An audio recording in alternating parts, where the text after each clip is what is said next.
Hey guys, I just wanted to show you a quick idea that I had because my neighbor does lawn maintenance and he does fertilizing for lawns and everything as his clients. And I have a gig with him because he's so close. Every time his lawnmower blades get dull, I sharpen them.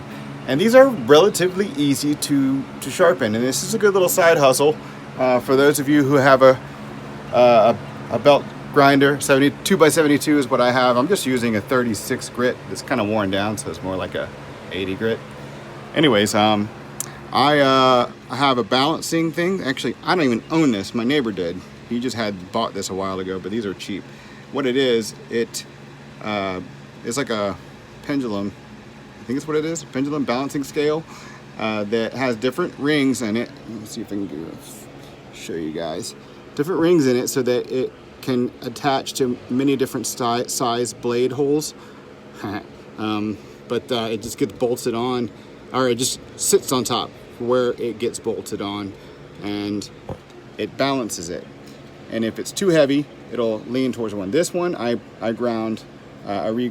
These two are now balanced, are already balanced. I did not balance this one yet. And so what I do is I sit it on top, try and do this one-handed. Oh, and you can see that this even has a smaller hole. And you can also see that it is leaning more towards that side and touching my shelf over there. And what I have to do, that right there is just a single grind pass, and I'll balance it.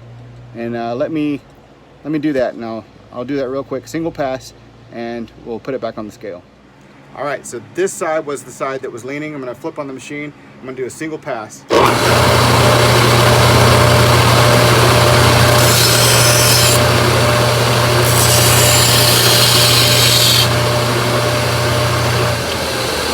that's it. Now, while I got you on the camera here, I'll show you. One single pass, and look at that. Now that was just from me eyeballing it. You gotta stop it from bouncing and seesawing. But that right there is not touching too much on that side, not touching too much on this side. It is going to not vibrate so much in the process. If you really want to get accurate too, you put a nice straight edge.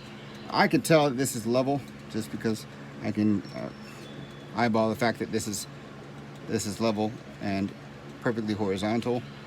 And I'm gonna put on the next blade that I did on screen here, and I know it's not going to be balanced. It's because it has to be adjusted. Yep, I can already tell that side is touching over there. Can you see? So that's probably 2 passes because of how much it's touching on there. We'll do 2 passes, put it back on the scale. Let me show you. All right, let's do 2 passes.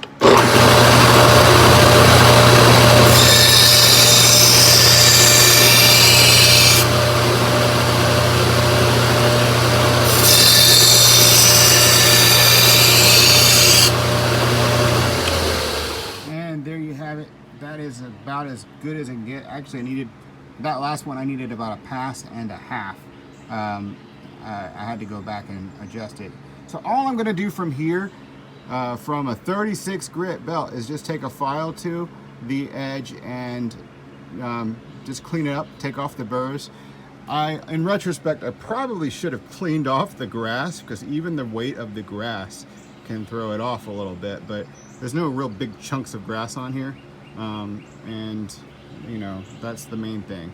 You got to be careful with some of the design of these blades, like the mulching blades, where there's a little indentation here, anywhere where it was sharp at one point.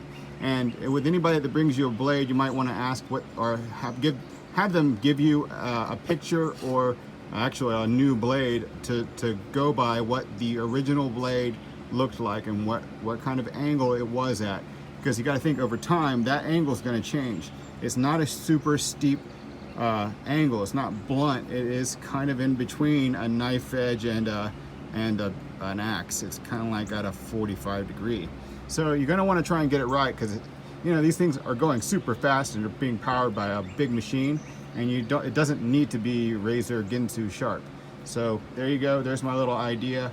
And you know, different places, you know, you might want to check around different places in your local area how much they charge to sharpen per blade. But you know, I like to do a bundle of them at a time. You go out to your local community, any of the landscaping communities, there's a lot of them. They'd rather pay somebody to sharpen their blades because they'll pile up versus buying new ones, having to change them over and over again. And just swap them out with sharp blades to dull blades, and get the dull blades out, give them to you, have them sharpened, pay you, and it's a business right off because it's maintenance. So thanks guys for watching. Hope this helps a little bit and gets you an idea of how to make a little bit of money other than just making knives.